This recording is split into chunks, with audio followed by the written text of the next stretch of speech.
Hola, yo soy el pastor Rodolfo Santana y te estoy dando la bienvenida a nuestra serie de meditaciones bíblicas, No te engañes. Continuamos con nuestra serie de meditaciones bíblicas titulada No te engañes. Cada semana hemos estado viendo que tristemente hay personas que se engañan a sí mismos porque piensan, se hacen la idea que van a ir al cielo cuando en realidad puede que estén yendo derecho para el infierno. No sé si recuerdas aquella historia que hicimos al principio de un hombre que tomó el tren equivocado en la madrugada. Él pensaba que el tren estaba yendo hacia el norte de la Florida y entró, se durmió en el tren confiado en que él iba a despertar en el norte de la Florida. Pero no fue así, porque el tren en realidad venía para el sur de la Florida, para Miami. Y así cuando él se despertó, aunque él creía que estaba en el norte de la Florida, no era así. Se dio cuenta tristemente que estaba en otro lugar, en el sur de la Florida. Cada semana hemos repetido que no importa a dónde tú pienses que vas, sino a dónde vas realmente. Cada una de estas meditaciones nos ha servido para ver un caso diferente de aquellas personas que se engañan a sí mismos y lo hemos comparado con una historia bíblica. Por ejemplo, el primer estudio nos permitió pensar en aquellos que escuchan de buena gana la palabra de Dios. Les gusta escuchar la palabra de Dios. Y lo comparamos con la historia del rey Herodes, que le gustaba escuchar a Juan el Bautista cuando hablaba palabra de Dios. Sin embargo, terminó cortándole la cabeza. Vimos el caso de los que cuando tienen problemas le piden a los cristianos que oren por ellos. Oren por mí, porque yo sé que... Pero lo comparamos con la historia del faraón de Egipto. Cuando las plagas, ¿recuerdas? Hubo por lo menos un par de ocasiones en las que él llamó a Moisés y su hermano y les pidió que oraran por él y por su nación. Ellos oraron, Dios escuchó en su misericordia, quitó las plagas, pero el faraón no hizo ningún cambio, siguió todo igual. Vimos el caso de aquellos que viven entre los cristianos, están entre los cristianos, se reúnen con los cristianos, siempre andan con los cristianos, pero eso no hace cristiano a nadie. Vimos el caso, la historia en la Biblia de Judas. Judas fue elegido por Jesús mismo como uno de los 12, igual que Mateo, igual que Pedro, igual que Felipe. Andaba con los otros 11 siempre juntos, convivieron juntos durante unos 3 años, escuchando las mismas enseñanzas de Jesús, participando en las mismas tareas con Jesús, y terminó traicionando a Jesús por dinero. Vimos el caso de los que creen en Dios y son religiosos, pero vimos que eso no basta. Vimos la historia de Nicodemo, este gran líder religioso, maestro de religión, maestro de Biblia, conocía perfectamente la Biblia, la palabra de Dios. Y sin embargo Jesús le dijo, ¿sabes qué, Nicodemo? Si no naces de nuevo, no puedes entrar en el reino de Dios, porque el que no nace de nuevo no puede ni ver el reino de Dios.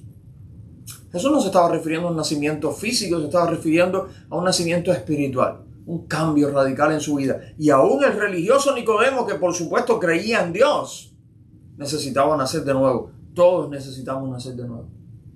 Vimos la historia de Pilato porque nos sirvió para pensar en el caso de los que tienen un buen concepto de Jesús. Personas que dicen, sí, Jesús, por supuesto, Jesús fue un buen hombre, fue un buen maestro, un gran líder, enseñó cosas buenas, practicó cosas buenas.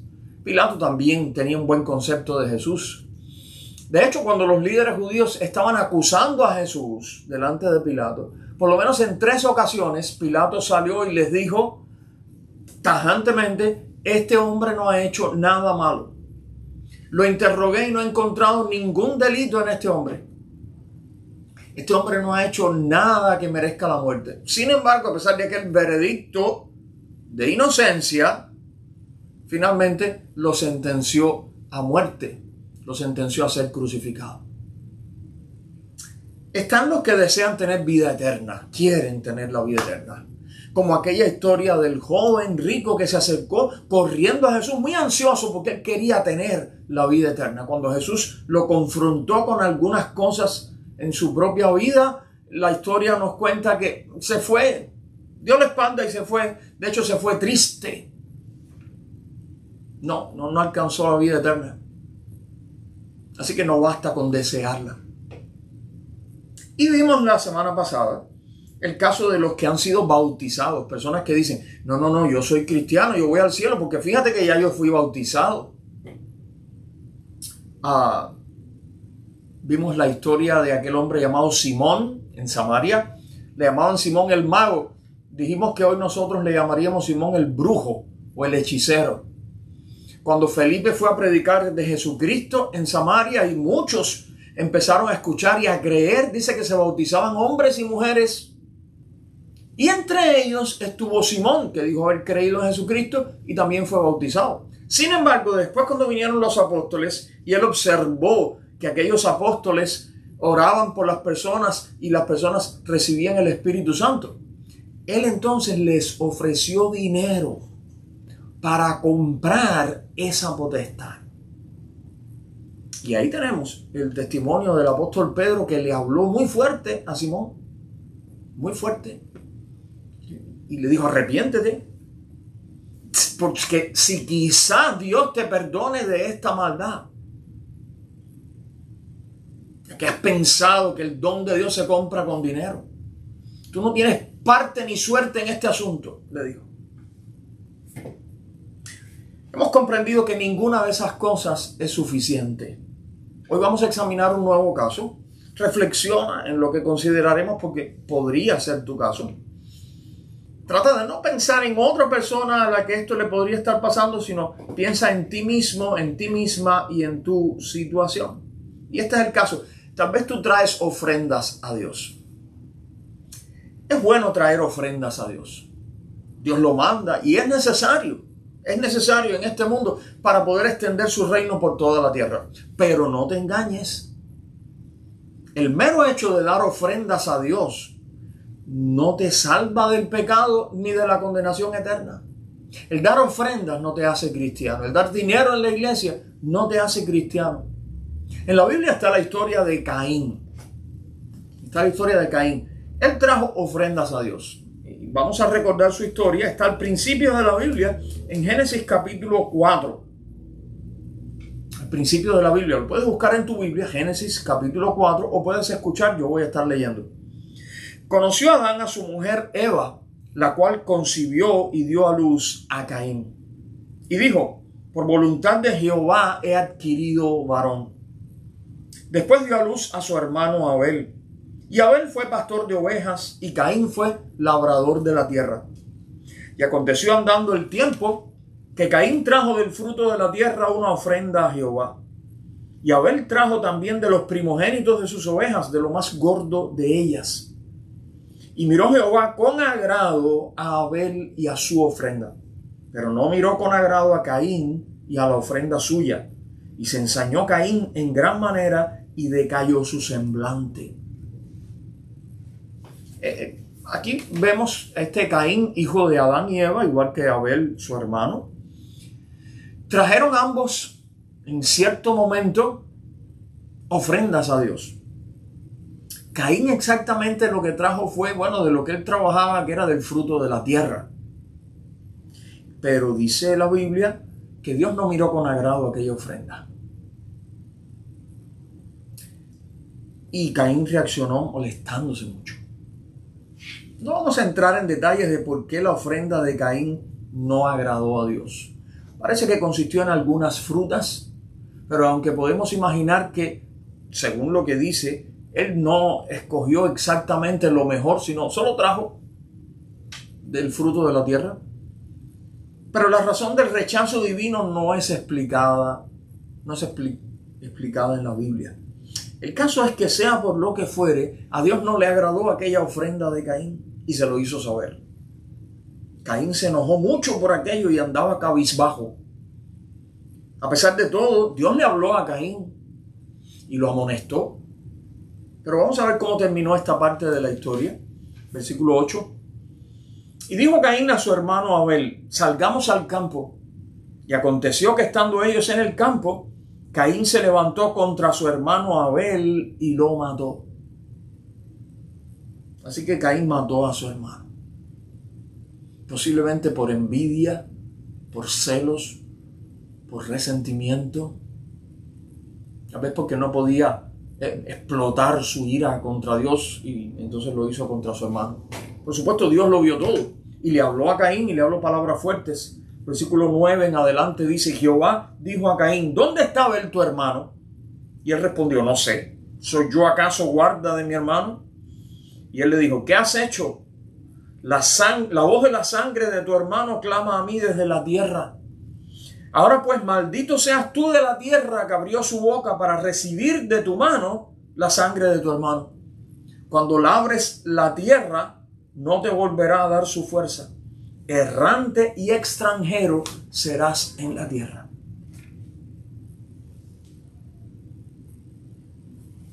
No vamos a entrar de nuevo en los detalles de la historia, pero creo que es suficiente para nosotros sacar una conclusión para lo que estamos pensando. Según la historia de Caín, no es suficiente traer ofrendas a Dios para agradar a Dios, ser cristiano, ir al cielo. No es suficiente. Como hemos visto, Caín traía ofrendas a Dios, pero era un hombre envidioso y rencoroso que llegó a ser un asesino. Sin duda es una obra buena dar ofrendas a Dios, pero ninguna obra religiosa o moral nos dará la salvación.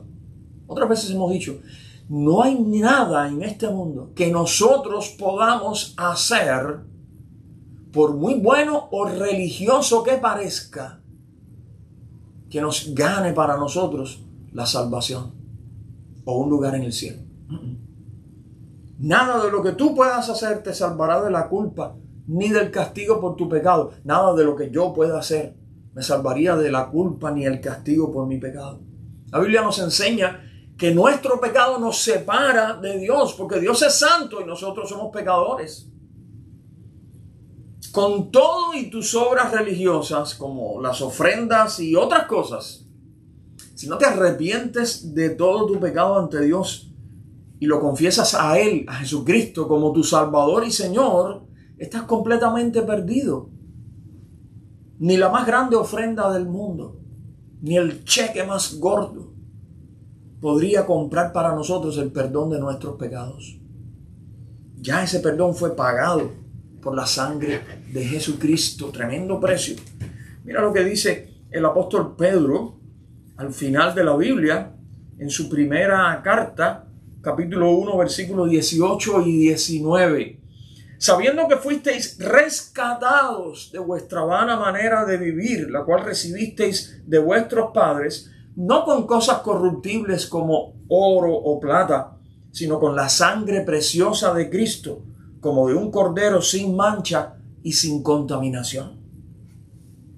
Solo a través del verdadero arrepentimiento y de la fe en Jesucristo y en su sacrificio, este perdón puede ser tuyo. Vamos a orar. Señor, gracias por tu gran misericordia, por ese amor que has tenido por nosotros, por ese favor que nos has demostrado a pesar de nuestro pecado, de nuestra indignidad, de nuestra miseria. Gracias por enviar a Jesucristo para hacer un pago por nuestros pecados. Perdónanos, Señor. Yo te ruego por la persona que está viéndonos o escuchándonos. Y te pido que también extiendas tu misericordia sobre esta persona. Tú conoces sus problemas, conoces sus necesidades, conoces sus preocupaciones. Te estoy pidiendo misericordia para su vida. Y especialmente, Señor, si esta persona aún no se ha arrepentido de su pecado, no ha puesto su confianza en Jesucristo para salvación, permite que lo pueda hacer. Gracias por amarnos, Señor, una vez más. Gracias por el sacrificio de Jesús en la cruz, derramando su sangre para comprar el perdón para nosotros. En el nombre de Jesús. Amén. El Señor te bendiga. Será hasta la otra semana cuando nos volvamos a encontrar para otra meditación bíblica de la serie No te engañes.